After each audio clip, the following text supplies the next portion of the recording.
So I'm Amy Knapp, and I'm the Executive Director of iDEA Growth Association, and I am welcoming you to the first of our 2022 webinar series. We call this the iDEA Growth Power Lunch Summit, and we offer this for our third year in partnership with GeoComply.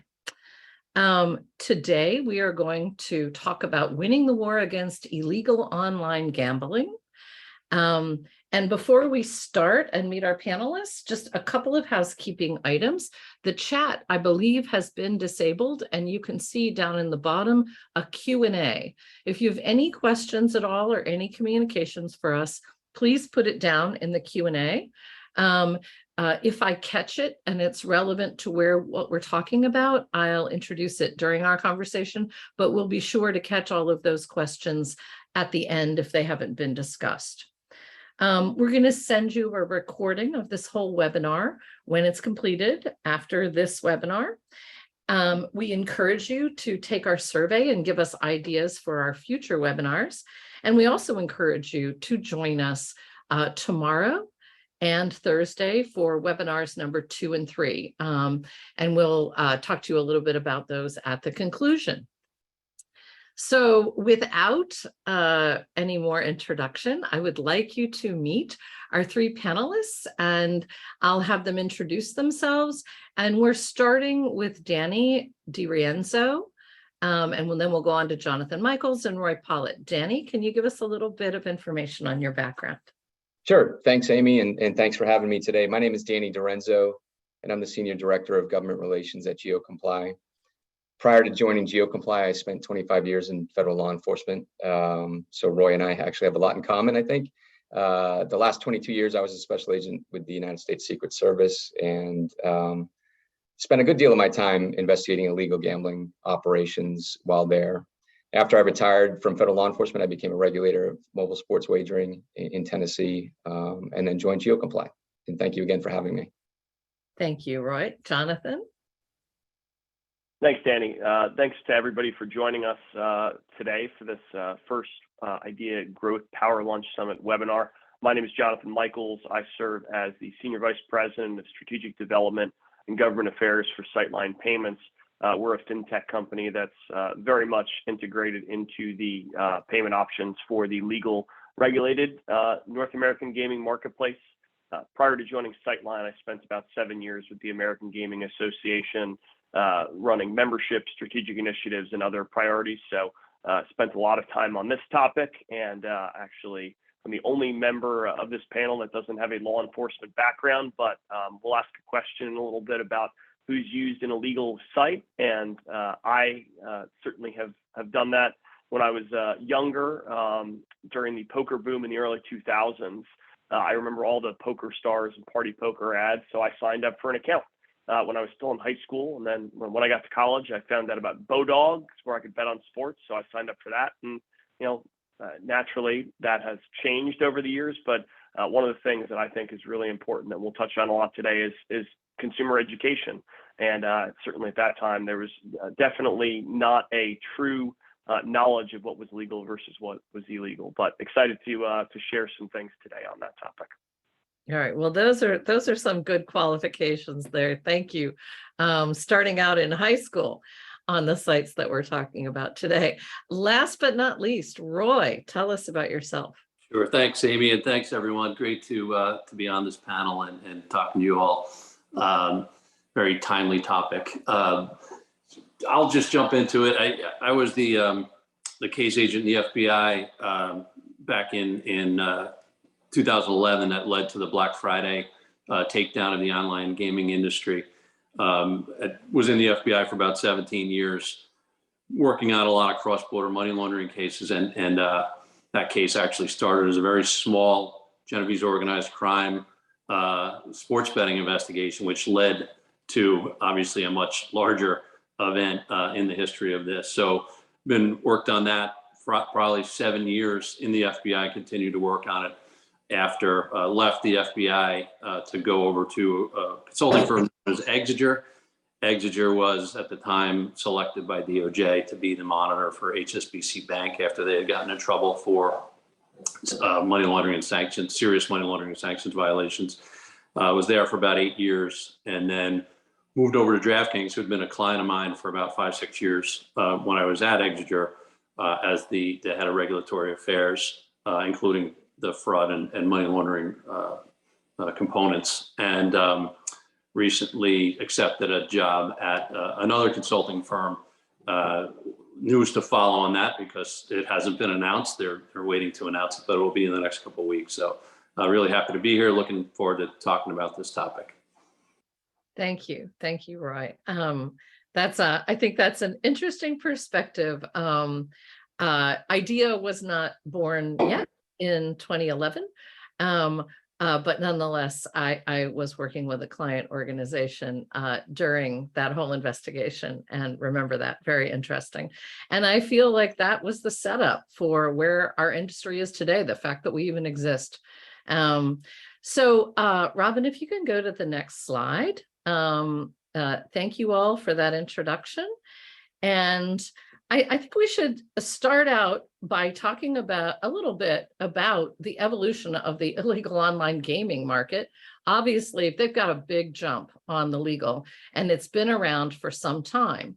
Why don't you, can you give us a little perspective on how you see that, Danny? Because I think that you were working in enforcement back when there was nothing but the illegal market. Yeah, sure. So my first exposure to the illegal gaming market came from a law enforcement perspective. And, back in the mid 2000s, pretty much anytime we arrested, and we worked mostly fraud cases, credit card fraud, money laundering, embezzlement, that type of stuff. And so anytime we arrested, a male between the age of 20 and 40, one of the standard questions we would always ask them, no matter what the offense we arrested them for, was, do you gamble? And if the answer was yes, then the follow-up question was, how do you get paid? And ultimately, if the person ended up cooperating with us, it was okay. Back then it was mostly checks from, Joe's Auto Shop in Des Moines, Iowa, or some other LLC that had been set up domestically. And we'd get a copy of the check, start looking at the bank records, ultimately seize the bank accounts. It was not the most effective law enforcement option because there weren't a lot of arrests being made in the illegal gambling area. But our hopes were that by at least affecting people's wallets, maybe we could drive them away from these sites. Over time, it seemed like the illegal market shifted, and Jonathan can certainly speak more intelligent than I can about payment methods. But I worked another case, took a break from illegal gambling and did some other stuff for a while, but worked another illegal gambling case starting in 2015. And at that point in time, this particular case involved really what amounted to a local bookie that was using an offshore platform to service his clients and essentially paying a subscription model to the platform for the clients he had. He had clients all over the country. Started off sharing bank accounts, personal bank accounts with the clients. And of course, the banks sort of did the same analysis that we do now at GeoComply, where they would notice, a deposit being made in Phoenix, Arizona at 1 p.m. And then at 1:05 p.m. there was a withdrawal from that same account being made in Raleigh, North Carolina. But that's what we call location jumping in the geolocation world. But so he started getting kicked out of a lot of banks.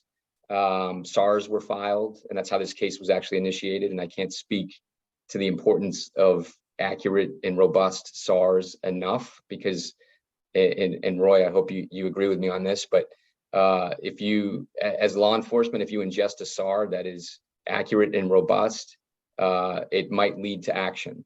If it's vague in lacking a lot of information, it's probably going to get thrown with the other 500 SARs I just read. Without a doubt. Yeah, 100%. So SARs are extremely important, especially in this area where financial transactions tend to trigger, the SAR and ultimate investigation. Anyway, I'm sorry. So that's okay, Danny. So essentially, I've worked in one area or another for 22 years of white collar crime. So following the money, that is the big 100%. and most standard federal investigative technique that there is out there, enforcement technique, I guess I would say. And so that leads us straight to our friend Jonathan, who obviously compliance, but knowing that they're the linchpin, they're the pinch point, right? Yeah, and I think you look back, and I gave the high school example because that the world has changed since then, right? 2006 Unlawful Internet Gaming Enforcement Act, iDEA, gets passed. 2011 Black Friday completely changes the game. And previously it'd be reasonably easy to use a standard debit card to deposit funds into these accounts. As both the banks and the card networks tried to clamp down on this, it forces these individuals running these offshore sites to be more creative. And as Danny referenced there, that's even a domestic case where you see things like that to follow the money. Certainly one of the challenges that exists with how pervasive the legal, particularly the legal sports betting market is now, is when you ask that question of do you gamble?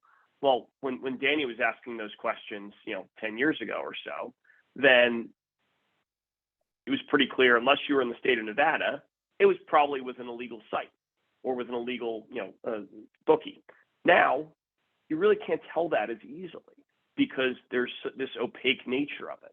So I live in the state of Maryland. We have legalized mobile sports betting. We've yet to operationalize it yet.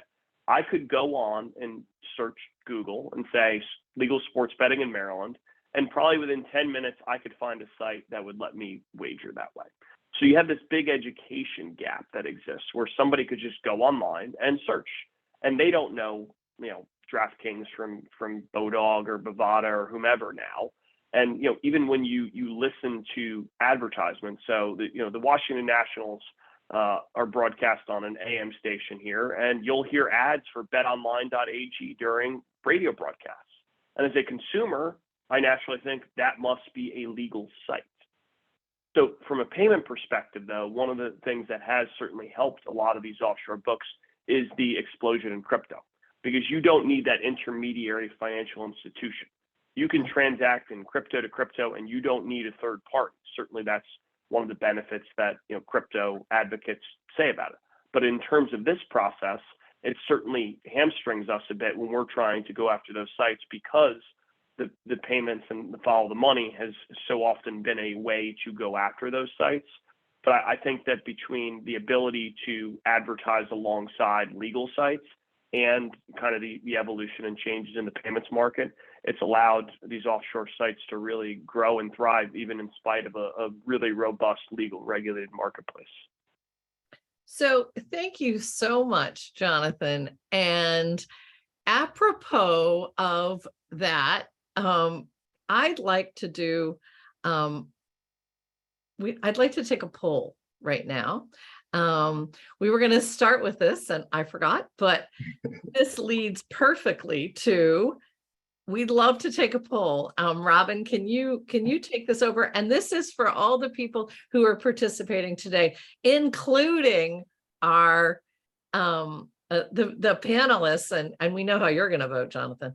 And our first question is, have you ever bet on an offshore site?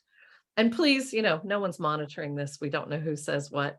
Oh, heck, the hosts and the panelists can't vote. Sorry, Jonathan. Well, you already know my answer.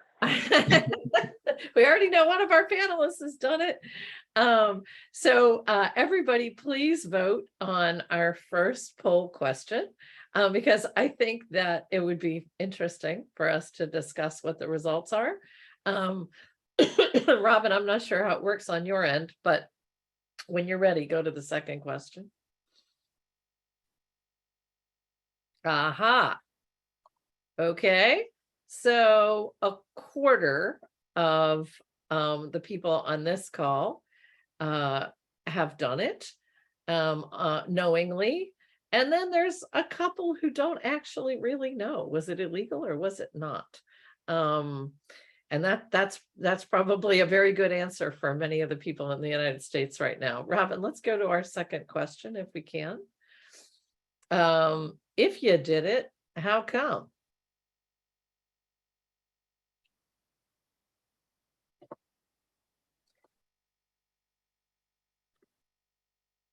there have been surveys done, and I'm sure that most of the people on this call have seen them, that an overwhelming majority of Americans, when polled, would rather be playing on legal sites. But the overwhelming majority of those people don't really know if it's legal or not, and they're not sure how to detect the answer. Okay, so we have people who didn't know it was illegal. They didn't have any other options in their site. The odds were better. Okay, or other reasons. If you want to share those other reasons in the chat or the Q&A, please go for it. But I'm sure that this is representative of the reasons why Americans do it. We know that they'd rather vote on legal sites, and we also know that they're not sure. How can they tell? Was it legal? Thank you guys for taking that survey. Any thoughts on the people and the panelists of our survey results? I appreciate the 11 people that said they had done it alongside me. So thank you for being honest. Can we go to the next slide, Robin? Roy has written down your names. No, by a process of deduction, he will figure out who that was. Many moons ago. Okay, so I wish that you as a whole could really talk about the impacts of offshore gambling. If most of the people who are attending this webinar are active in the industry, then they probably have their own ideas. But I'd love to kind of hear a summary of how does this impact us?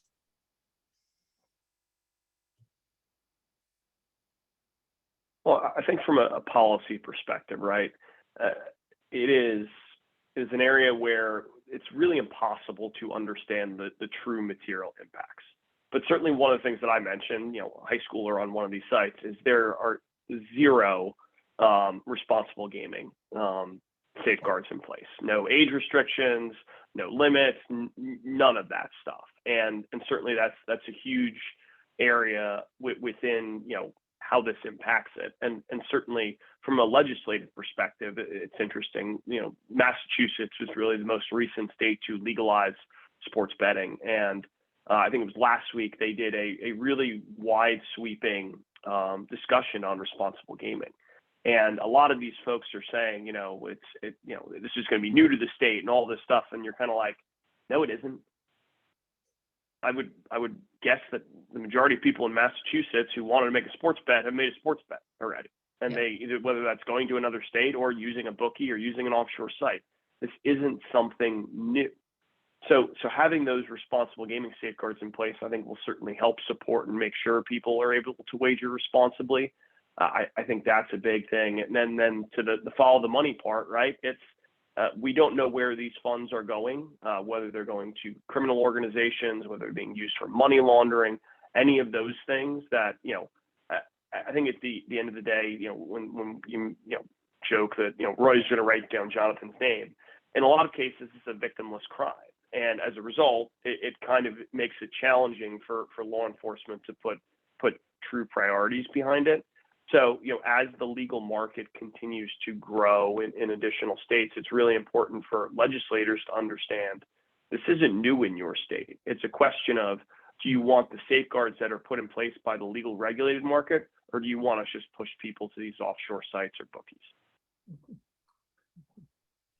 I think there's also potentially, a threat to these the folks that are using these offshore sites. If you're using one of the more reputable, legalized, registered, licensed sites, it's on the up and up, and they're not going to be sending someone after you to collect. Seriously, and I saw last week Rhino, the online site was taken down. Rhino, which had operated for 16 or 18 years, the Lucchese organized crime family controlled it.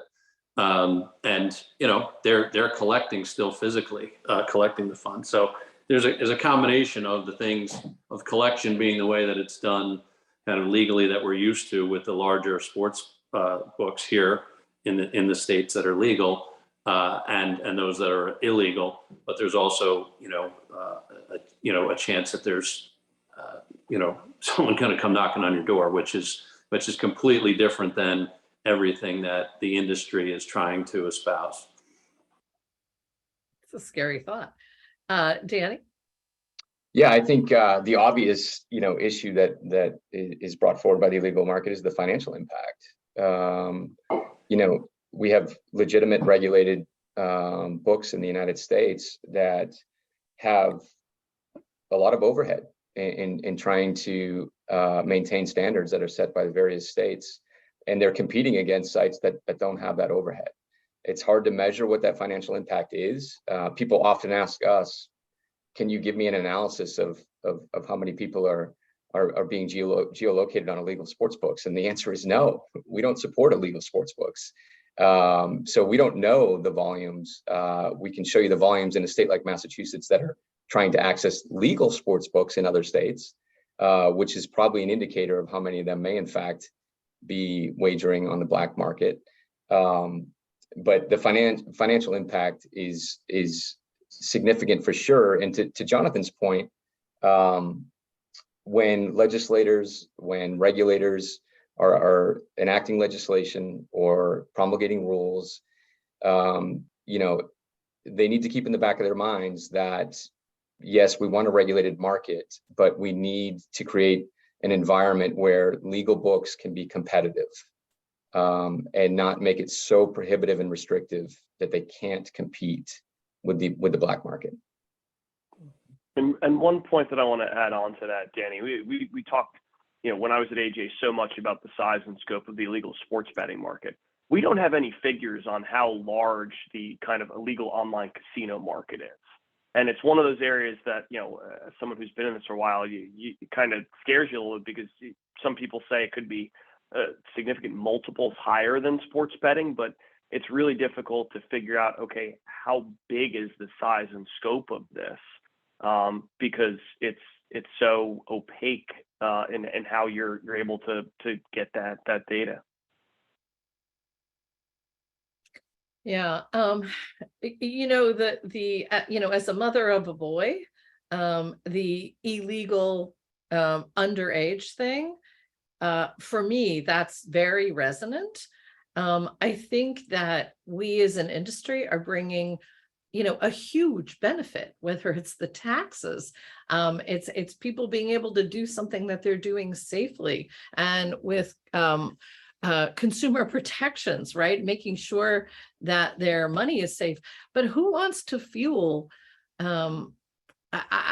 This is something that really kind of gets me wound up. Who wants to fuel organized crime and still give it a place to go when we've taken so many things off the table for organized crime? So I think that I feel sometimes like the argument that we have trouble surviving as an industry when we have to compete with somebody that isn't playing by the rules and is far better established.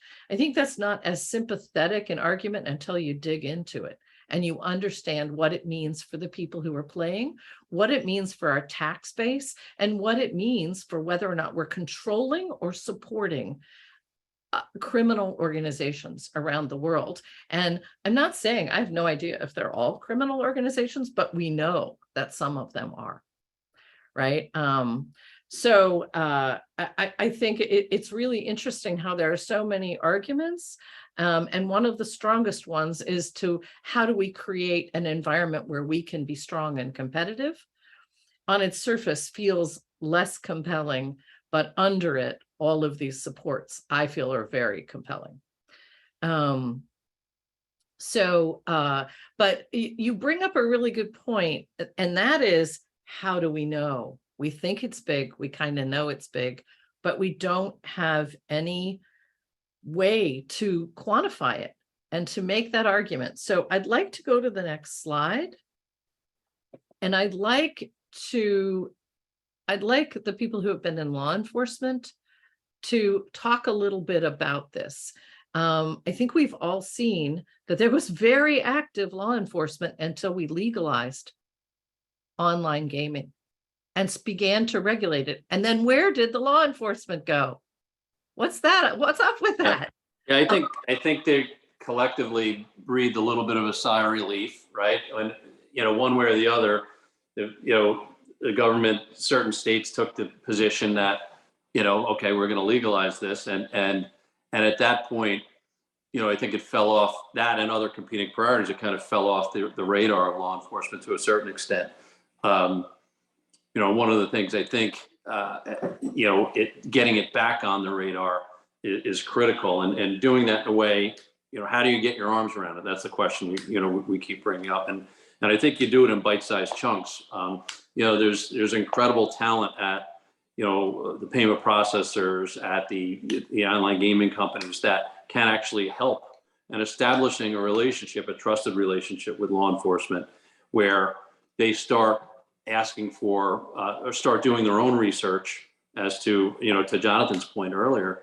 You can go online and in 10 minutes find a site that, in a state like Maryland where it's not legal, you can gamble. Well, guess what? That's a salient fact. And I think trying to pull together information like that in a more concerted effort and a more centralized effort is the first step towards then getting an audience in front of law enforcement where you can show the scope and the scale and the size of this and all the different places in which this illegal behavior can impact the U.S. financial system, from the crypto world, which is getting more and more heavily regulated, to probably still financial institutions, et cetera. If you're able to point those areas out more specifically and kind of present this with a kind of a little bit of a red bow around it to key folks in senior positions in law enforcement, I think there is a very good chance that there will be some movement going forward, because it is such a big number that's impacting the United States. So, Roy, I'd like to push you on that a little bit.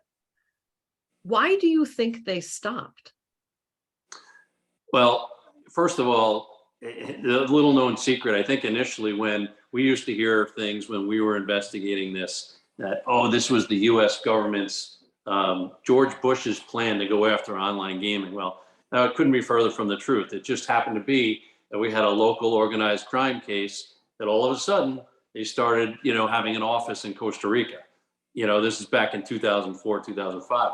And it went on from there. And so we dug in deep and we started to see that the size of this, and started to go after, okay, to Danny's point earlier, follow the money, right? So we, looked at the net tellers of the world and others that were moving, hundreds of millions, if not billions of dollars at the time.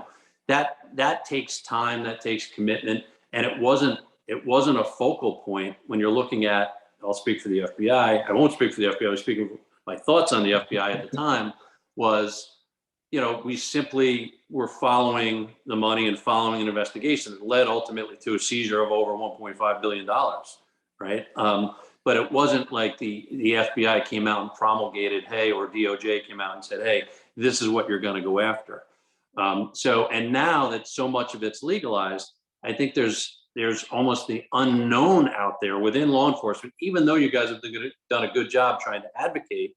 I still don't think it's viewed in the negative light that it was. Like you used to see online, and Dan, you remember this, ESPN, you name it, had, Bodog ads and Bet on Sports. And, now you're not seeing so much. You're seeing it a little bit, but you're seeing so many ads from the legal shops that I think people in general and law enforcement in part may view it as, or may not view it as the kind of blatant illegality that it was viewed at back then, if that makes sense. So I think you're saying, Roy, that it doesn't seem as illegal or as bad because we're doing it, and we're doing it on legalized sites, right? Yeah, so right. And I think, right. And so I think that the knowledge base has to be, being brought to the surface again in a very specific way about the harm that this is doing. And I think that's the way you get the attention. And there's definitely plenty of avenues into law enforcement bodies that will move on this if proven to them in a reasonable way that, yeah, this is a problem and it's impacting financial system, cryptocurrency, taxes, licensing fees, safety of people, you name it. There's a whole host of issues that surround this, illegal offshore gaming industry. So, Dan, would you like to weigh in on this? I would, thank you. And I agree with everything that Roy just said. And I can tell you from personal experience, my federal law enforcement career ended in 2020. The last illegal gambling case I did ran from 2015 to 2017. So even in 2017, when we reached, judicial proceedings in that case, there was pushback already from the Department of Justice, who prosecutes these cases on the federal level, about gambling. It's probably going to be legalized soon, and it wasn't. Certainly not in the state I was operating in. It was almost like we had to show them more aggravating circumstances to warrant prosecution of this case than just a violation of the law. The federal laws on the Federal Wire Act hasn't changed. It still exists. Interstate transmission of wagering signals is still illegal, which is the statute that we relied on to prosecute the case I'm referring to. But the bottom line is that case was not the biggest gambling case in the world. It was significant, but it took 2 years to investigate and prosecute. You're not going to find a law enforcement officer in the world that's going to invest 2 years of their time into a case, knowing that the outcome is going to be that the Department of Justice is not going to prosecute it. I tell everybody when I speak about this topic that law enforcement is not the ultimate answer, right? We cannot solve this problem alone. It's like playing whack-a-mole. As soon as you take down one bookie, one offshore site, there's going to be 3 more that pop up tomorrow. We are a piece of the solution for sure, part of the solution, but it has to be a multi-pronged approach. All right, so let's talk about those other prongs. I think you have ideas for other things that could work. Sure. I think education is important. We need to loop in the Department of Justice. We need to loop in state regulatory agencies and legal markets, legislators. They all need to be aware of the pitfalls of the black market. And we've talked about several of those already. No AML controls, no age restrictions, no responsible gaming controls. All of those things need to be brought into the light. The other component of this is consumers need to be educated. I mean, if you've watched Netflix at all lately, and I feel like I should be getting a royalty from them because I brought this up on a webinar about 1.5 years ago, although they were probably already working on these documentaries at the time, but they've done documentaries on 2 cases that I often juxtapose when we talk about the black market. There was an Arizona state point shaving scandal back in the 90s, right? That was actually uncovered by legal Vegas sports books and brought to the FBI and shut down in a matter of a month, right? Legal sports books that were competing against each other, cooperating, bringing it to law enforcement and shutting it down. The Tim Donaghy scandal from the NBA referee that was providing inside information, and he states this day he wasn't fixing games. I would suggest there's plenty of evidence that says otherwise. He was giving inside information, picks, NBA on games he was officiating and others to the black market, organized crime in the Philadelphia area. They were laying off some of those bets with offshore sports books. And what did the black market do in that scenario? They started piggybacking the bets, not reporting it to law enforcement. They wanted to make money off of the inside information. So the consumer needs to understand that, hey, you might be able to find a little bit better odds in the black market, but it's not a level playing field. Okay, so I'm hearing 2 things here. I feel like Roy said we need real research about the impact, right? And the detrimental impact. And it needs actually to be numbers. And then he thinks that enforcement will listen. And I think I hear you saying that enforcement is not going to lead the day, but they might support it. And what we really need to do is join together and educate consumers. Is that what you're saying? I'm saying all of the above, for sure, right? I mean, the ultimate goal is to drive consumers away from the black market, right, to the legal market. That's the ultimate goal. It should be. In order to get there, part of it is education of the consumer, having them know what they're getting involved in. Part of it is enforcement, right? We need to hit the black market.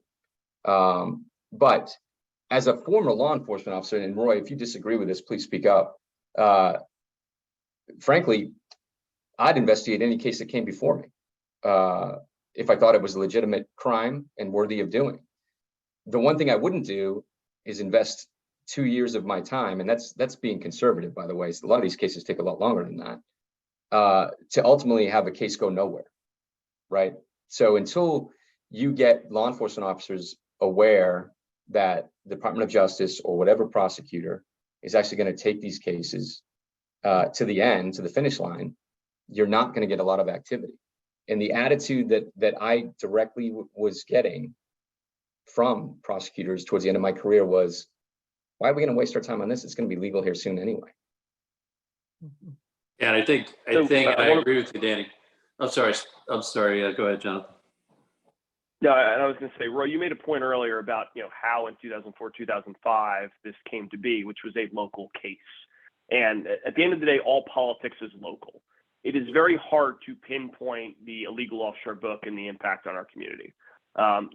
Certainly there's been a lot of discussion about illegal gambling machines. And I read an article this morning about, Pace-O-Matic taking Pennsylvania lawmakers out to Wyoming on some kind of, junket and things like that. And they're able to influence the process. We're helping small business owners. It's a regulatory gray area, things like that.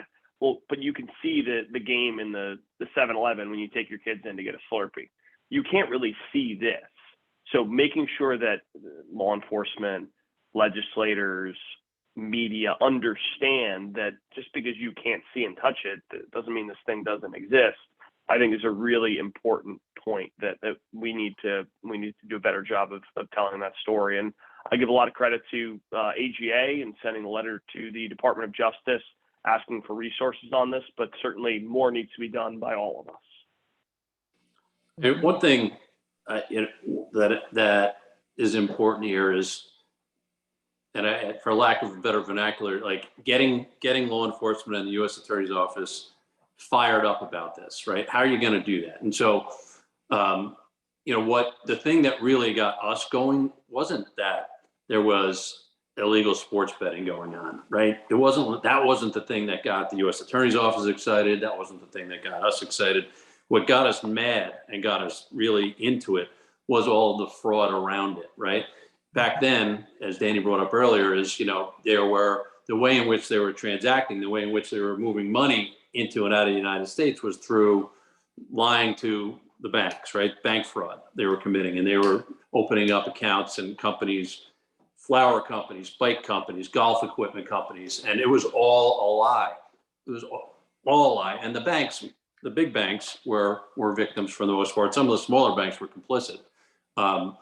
And, it's finding those pain points that is going to get law enforcement and in particular the U.S. Attorney's Office fired up about this. This is not just about online sports betting, because, you're right. There is, it kind of looks like it's pretty legal right now, right? But finding that thing that they're doing wrong, how are they moving all of this money, right?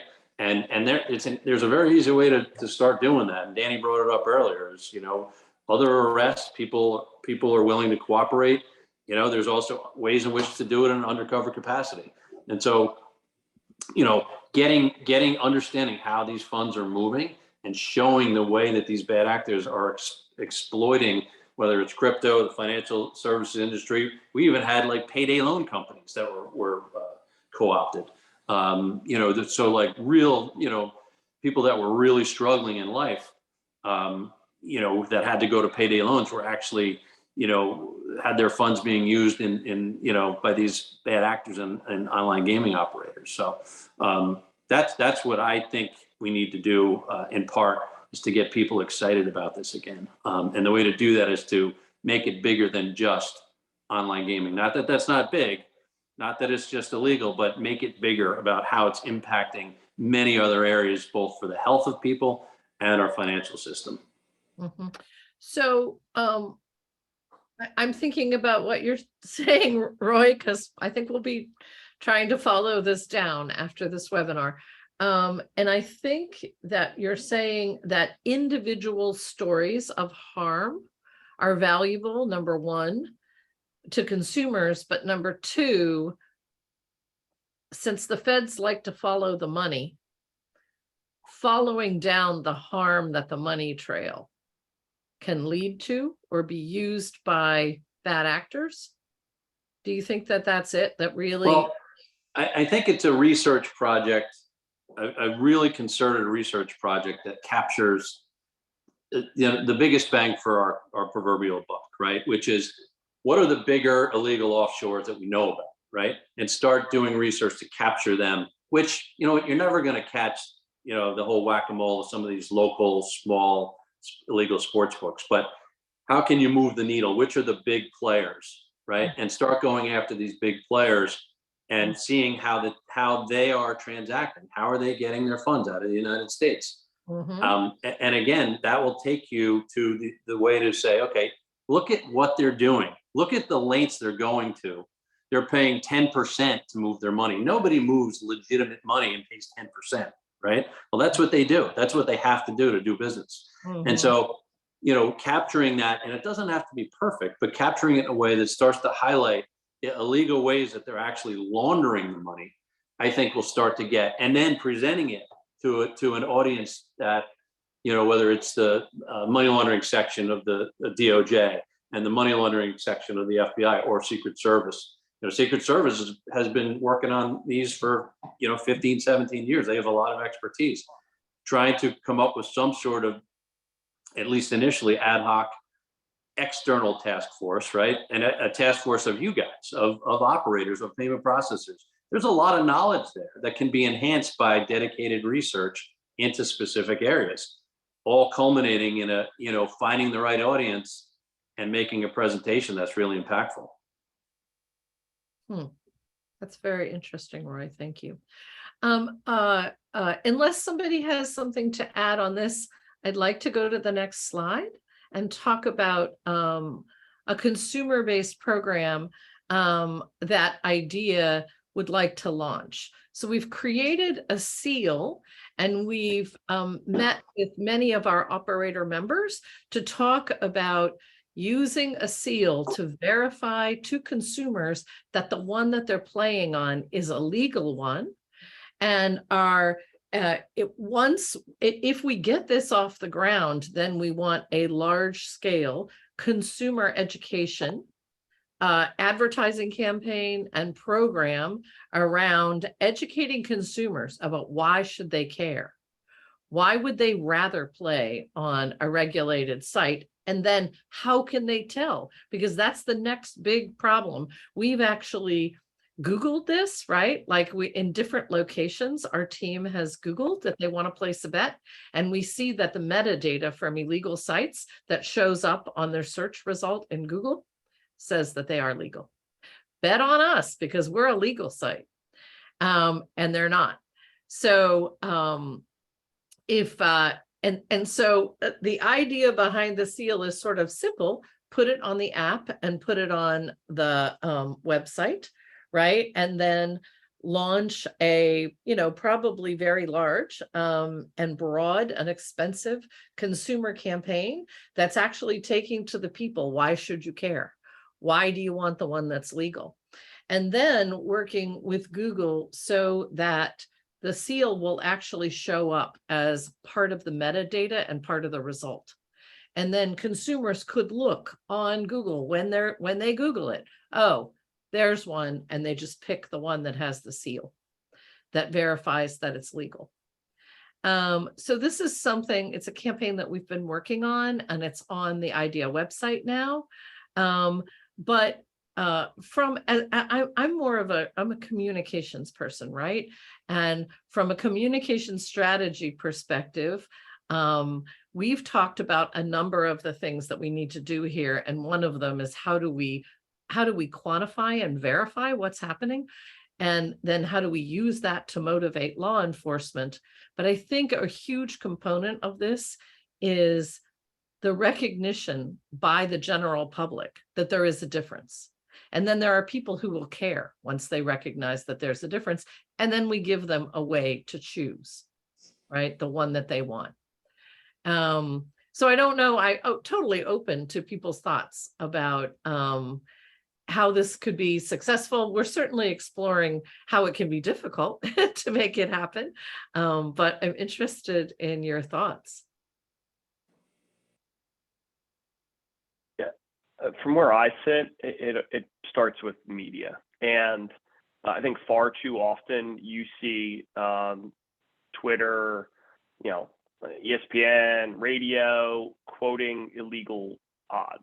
So, whether that be political odds. So, the Democrats have a 62% chance to keep the Senate based off of insert offshore book. And there are a couple people I think online that do a really good job of pointing out that. Dustin Gauker is one, John Pappas, who works with IDEA, Casey Clark, and the folks at AGA.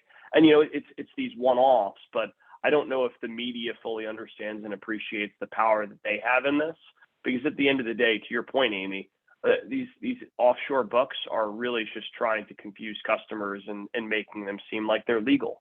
And the SEO that they do is very strong. They can't do search engine marketing, but they do search engine optimization and show up against the legal sites. And I think last year at G2E, AGA conducted a research roundtable that Google presented some data on search history at the beginning of the NFL season.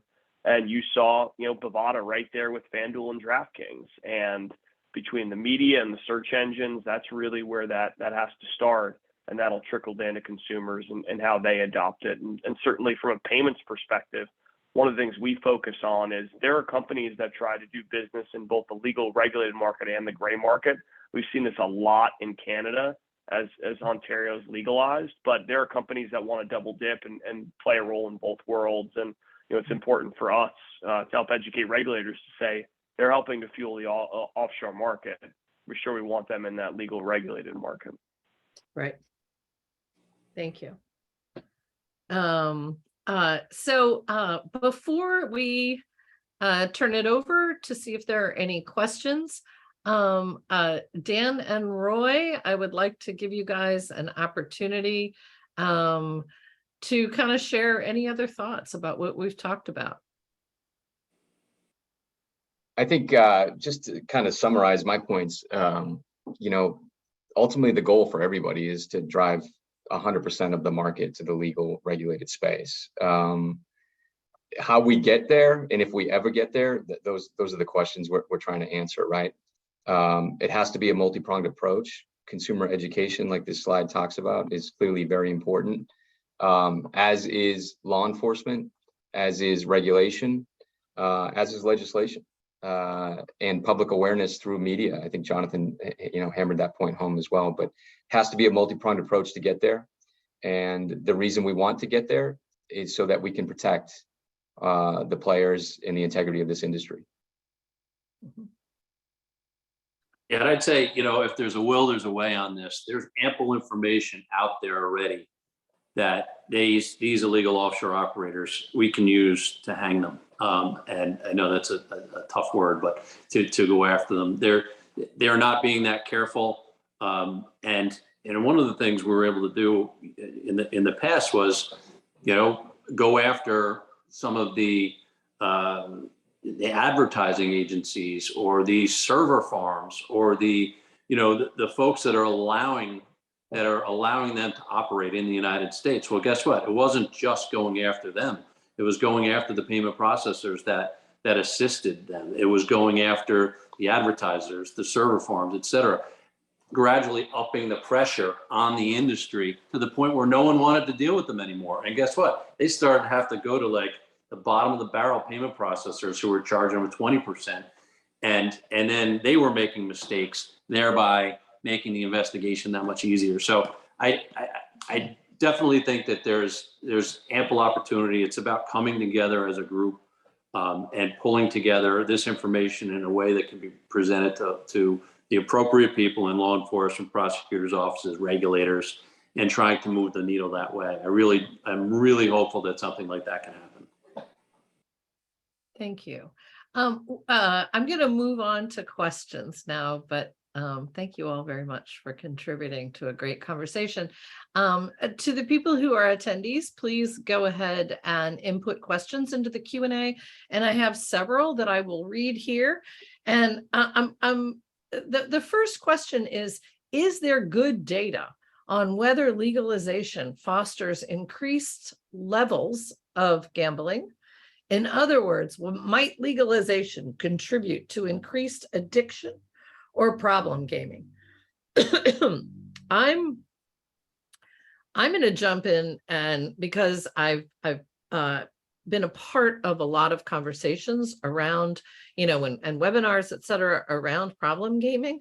And the one thing that I will say right off the bat is when it's illegal, we can never monitor it. And they do not encourage people to go anywhere to get help, and there are no tools available. So when we legalize online gaming, we always provide tools and supports, and we identify people who are having problems, and we invite them to partake of resources. And so by doing so, we cast a light on something that's completely in the dark otherwise. And so I think you're asking, number one, an unanswerable question, but I'm not sure, and I'm happy to turn it over to the panelists. But the other thing is the fact that it's under the radar and we don't know about it is just part and parcel of the illegal market.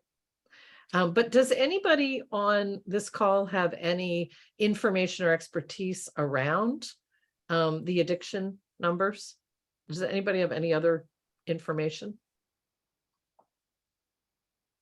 I mean, it's all anecdotal from what you see, and certainly, the story I would share was I grew up in New Jersey, and to Roy's point, there were folks that would knock on doors if you didn't pay your gambling debts, and certainly, I think what the legal regulated marketplace provides is its information and its safety and security, and there are certainly a lot of things there, and I do believe we need to do more research about how the legalization efforts impact problem gambling and awareness of that.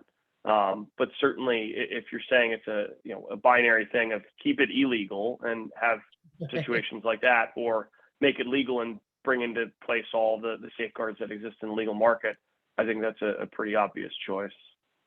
Right. Yeah, I know in terms of understanding addiction, it's obviously a lot of the studies coming out of the UK over the years who have had this legalized for much longer.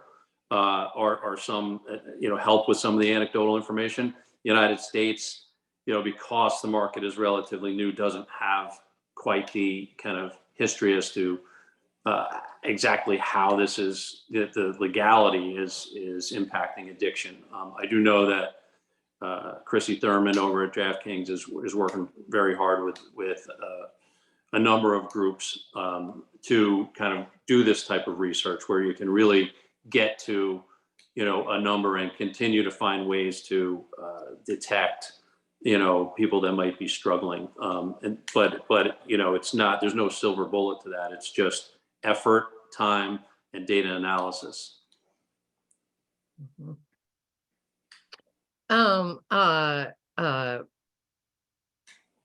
So I see that one of our, Kelly Tatum says, we are working on a research questionnaire with the Wyoming Responsible Gaming Coalition to have a study done on reported addictions. Kelly, that would be awesome if you would share that with iDEA, and we will put that out there. Kelly, you're also asking if the iDEA verified seal is the one that Conscious Gaming is discussing. And I think that Conscious Gaming is part of GeoComply's not-for-profit. Is that right? Am I right about that, Danny? Yes, Conscious Gaming and the product Play Pause is a part of GeoComply nonprofit. Right. That's and correct. That's separate from the verified legal seal. Correct. Right. Let's see. So Joe Salvato says, what are the specific features that regulated online operators can implement to compete with illegal operators? Well, that's a damn good question. Sorry. Right. It begins and ends with product, right? If you're able to, and we'll use New York as an example, if you have an exorbitant tax rate, in some cases, you're not able to offer as many markets or as many things in different areas. And as a result, some of the stuff you might see offshore makes sense. You know, from a policy perspective, it really is, how does your legislation serve multiple goals, which is, one, certainly tax revenue is really important. We certainly pay our fair share as an industry. And two, enable the companies that are going into that legal market to be able to generate the revenues that help you generate those taxes. And it's an area where you really need to hone in on that, because it starts with the policy at the beginning, and the policy impacts the product. Because at the end of the day, I think the legal operators want to deliver a great experience to their customers. And in some jurisdictions, they have a really strong regulatory structure, and then certainly the tax rate impacts all of that, though. Yeah, and it comes down to, Jonathan, like you said earlier, education. When we took down, Poker Stars, Full Tilt, Absolute, et cetera, on Black Friday, we quickly learned that there were no segregated funds, and all the customers lost all their money. Now, eventually, they were made whole years later, but there was at least two of those three companies had, while they said all their customer funds were segregated and held in trust, et cetera, they weren't. They'd actually distributed all those funds to the owners of those companies. And so how do you trust and how do you educate, using some of those older examples, right? How should people really trust that these people that are willing to break the law are going to be good stewards of their money, right? So I think educating, of all the pitfalls of that, as opposed to doing things more like the illegal offshores, I think pointing out the things that they're doing that are so bad is probably the better angle to go after. Well, I wonder if what you are both saying is include in your marketing and your messaging the fact that you are legal, and that it does matter, and there is a benefit. Is that right? Yeah, I'd say, and pointing out what the pitfalls of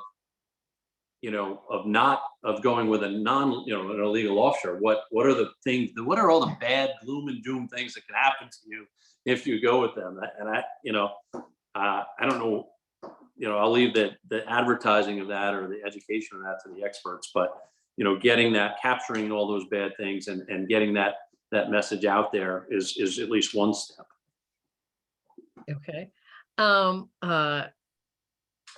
Thank you. Robin, I think that we're at 1 o'clock and we have a couple more questions, so I don't know if we have time for that. Can you tell me how this works? Yeah, you can wrap it up now. Thank you. Okay. All right. If anybody has further questions and they feel like we didn't get to them, please go ahead and email me at amy@ideagrowth.org. And I will get with our panelists and get back to you. And I'm sorry if you put a question in and I didn't get to it, but I'm happy to get to it offline. Thanks so much for everybody, particularly our panelists. You guys did a great job. Always fun to talk to law enforcement. And I appreciate everyone in the audience joining us and participating. And I look forward to talking to you all soon.